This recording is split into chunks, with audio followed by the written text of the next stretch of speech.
wolof bi asalaamaaleykum baa ngi tudd Daouda Sagna nekk tey porte parole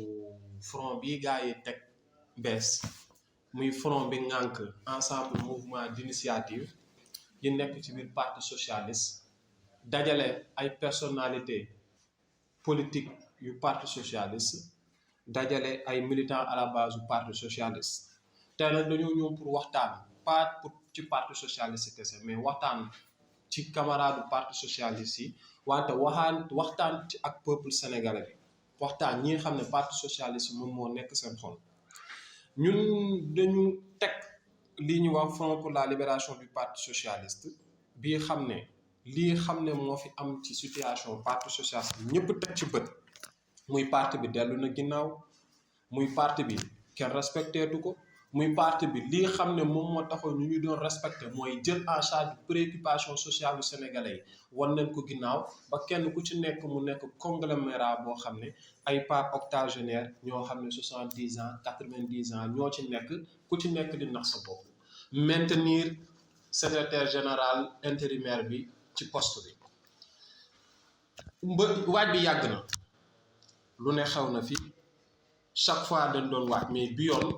dañu dajaloo ñun ñëpp njëkk a dem ci terrain bi def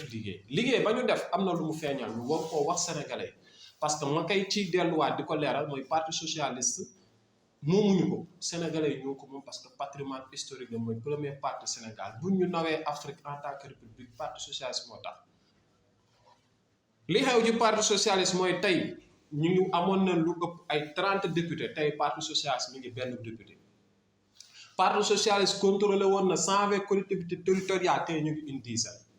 parti socialiste amoon na 138 coordination fonctionnelle yu tàng jër boo xam ne boo ci laal mu yëngatu tey 80 yoo xam ne am na ñu ciy wuyu coordination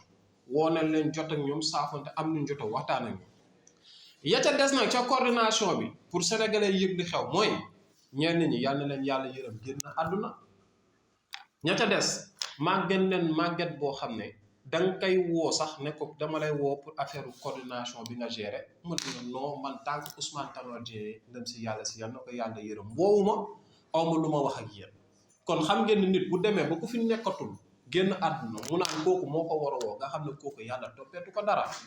loolu moom mooy réalité mooy situation parti bi am ay màggat yoo xam dañu toog ci ay siège buuf ko nanguwuñu dem topp nañ leen ci élection yi et attention am na xam war nañ ko leeral yàgg nañ bañ ku xool sama jëmm ji xam ne parti socialiste ci doxalin ñu bëri ànduma ci woon wante saay bu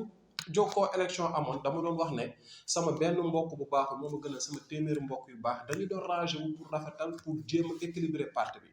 mais tey sës ne mënatuñu ànd ak ñoom ci lii ki nga xam ne nag mooy li feeñ ci li ñu doon dox mooy que parti socialiste tey ci intention de vote ñu ngi ci 0,7% ci ay nit yu ñuy waaj a voter te ñooñu dañ koo tënk ci tey bu parti socialiste ñëwoon rajeuniru am ñu ñëw bees ñu tegaat projet social bu bees ci lañ am intention de vote pour ñun léegi nag front bi dafa ñëw pour teg ay action pour xeex action yii nii ñu teg nag dañ koo tënk ci suñu texte ak règlement yu parti bi génnuñu ci texte yi mooy bi ci njëkk mouvement d'initiative parti bi nangu na ko benn jàngate leen mën a dugal mooy mouvement initiative dafa war a topp direction parti bi mais su dee direction parti bi si jëmi bopp préambule parti socialiste mooy la quête et l'exercice du pouvoir mooy wut pouvoir ba pare exercer ko dañ koo bàyyi nekk ci al toppe bu dul jeex donc ñoom ñoo njëkk a jalgati charte ak préambule parti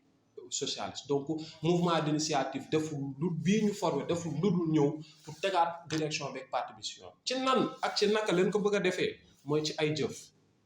bi ci njëkk mooy ñi ngi woo def nañ li ñu article 26 alinéa 5 may mooy wax ne bu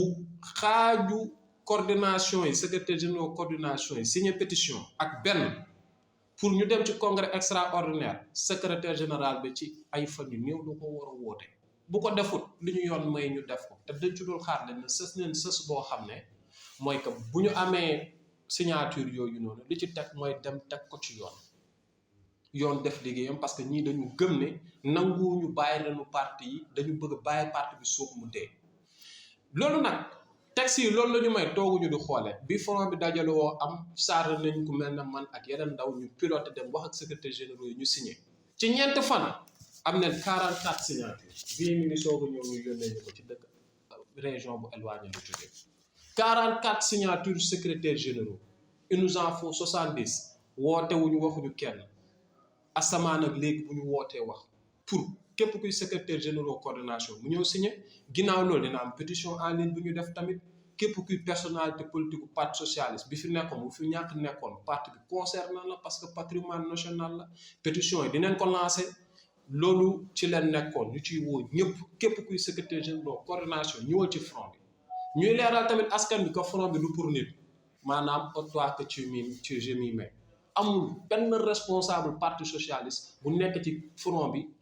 ci ginnaaw front bi pour front bi jël parti bi fokk ci ko ci kenn def ko waxi rajeunissement ak renouvellement lañ nekk ay principe moo ñu tax a jóg principe bi mooy que parti bi dañ ko war a renouveler dañ ko war a rajeunir pas yi fi nekk dàq ñu leen bu ñu xatal leen mi mënatuñu parce que ku mënatul yëg escalier maison du parti bi wala nga dem réunion maison du parti fekk nit Fass Mbao jóge Thiès fekk nit Fass Mbao yàpp ko sa oto ànd ak moom ba biir maison du parti indaale ko ngeen daj mu jiitu la yow ngay gaare sa oto nga ñëw dugg ci biir réunion bi mu dajewaat ak yow ci porte bi ne la ah yow de doom gëj naa la gis nga kooku xàmmeetul dara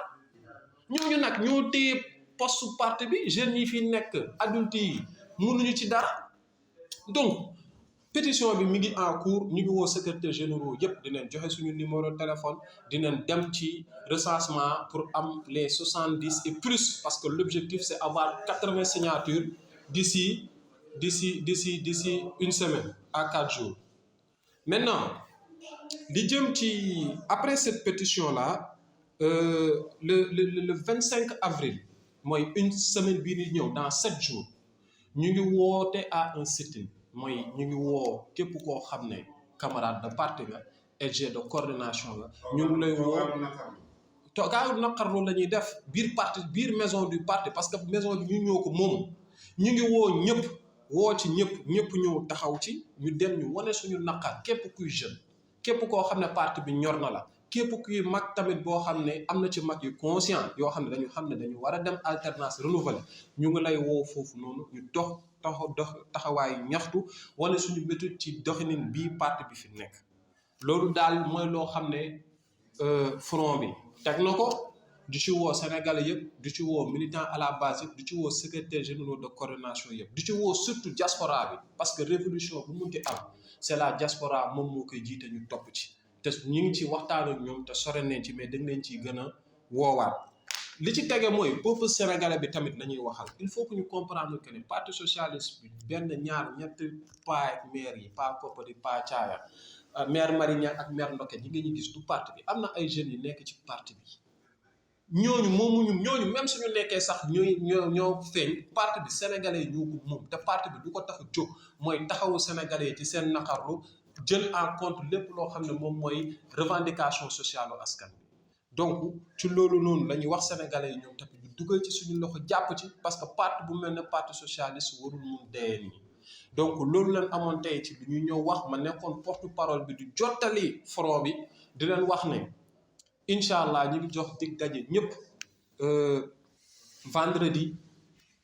25 avril 17h à la maison du parti pour faire sitting bu njëkk bi bu ñu paree dinañ décliner l'agenda parce que pour le moment il n'y a pas de retour en arrière nous allons tout faire pour mettre la pression qu'il faut pour ñu jëlaat parti bi nga xam ne sénégalais yi ñoo ko moom tegaat ko seen loxo mu njëriñ sénégalais yi loolu moom moo nekkoon tey pour vous dire c'est-à-dire que ñun benn wuñu octogénaires yi ak septagénaires parce que boo leen gisee appel bi Serigne Mbaye Thiam moom moo ko njëkk a def bi mu koy def nag ñun waxoon nañ ko lu leer ne ko bëgg nga jàmm trop jël nga sa oto wër nga kilifa parti bi yëpp ku ci nekk nga nuyu ko ne ko nañu defar parti bi dégluwuñu la bind nga dégluwuñu la faalewuñu la léegi lan moo ci des mooy confrontation directe parce que ñoom lañ ca waroon def en tant que mag pour éviter confrontation entre génération def nañ ko Serigne Mbaye maanaam occupé na poste parti bi yëpp mais dañu bëgg xamal nit yi tamit lu leer mooy front bii ñu teguñu ko pour intérêt personnel lu kenn ñu ngi ko teg sur des principes un parti bi ñu war a rajeunir jëlaat ko teg ko ci loxo sénégalais yi ko moom ngir seen njëriñ du leneen donc li ñuy yëkkati front bi mooy du jël nit teg ko fa xeex bu njëkk bi mooy ñii fi nekk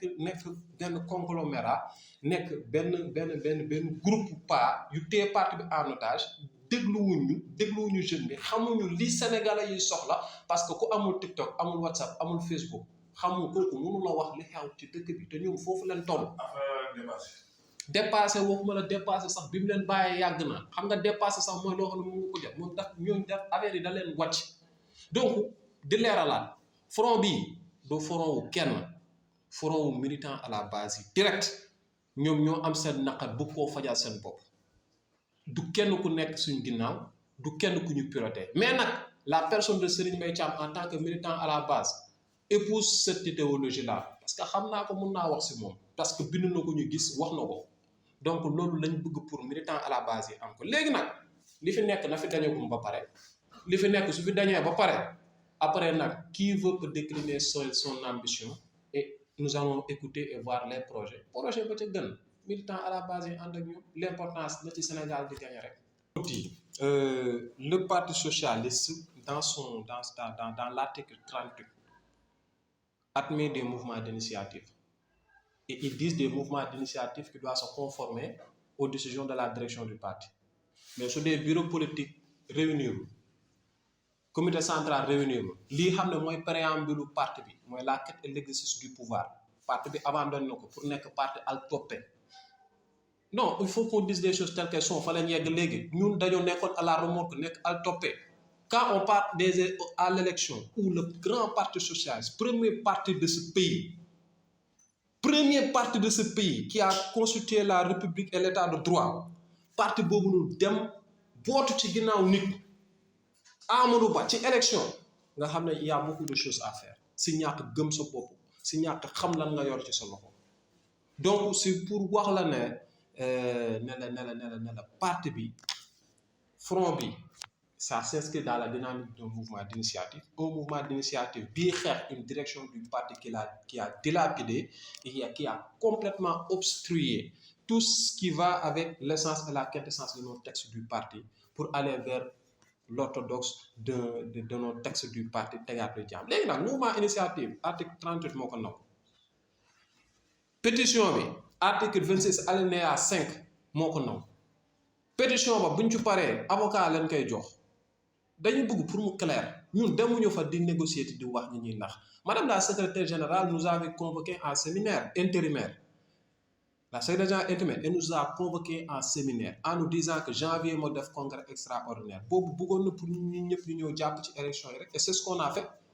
elle nous convoque li ñu waxoon janvier ba tey la mars gisuñu congrès extraordinaire gisuñu rajeunissement may wax ñuy wax ay waxi naan def le tour du Sénégal yow pas bu am 78 ans 77 ans même ñoom buñ ko bëggoon sax xanaa seen njaboot yi duñ ko nangu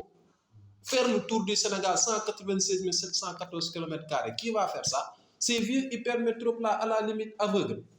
qui ne savent absolument rien de ce qui se passe dans le parti. Donc c'est pour vous dire que cette dynamique s'inscrit dans l'article 38 et s'inscrit aussi, la pétition s'inscrit dans l'article 26. Donc nous sommes dans la légitimité et dans la légalité. Et l'union may dinañ ko jël chaque fois c'est porte aller sans retour. Bien sûr, nous ouvrons toujours les portes, bien sûr, nous ouvrons toujours les portes de la discussion.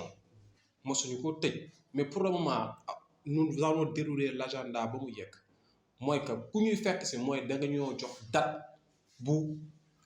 concret sur le congrès extraordinaire. Il n'y a pas de déglul concession wuñu négocier wuñu waxtaanuñu ci la fait que ne woo pour ñu xam lu soxla woo ñu nañu suñu calendrier renouvellement parti nii la et dans des délais les plus brefs waxuñu 2 ans waxuñu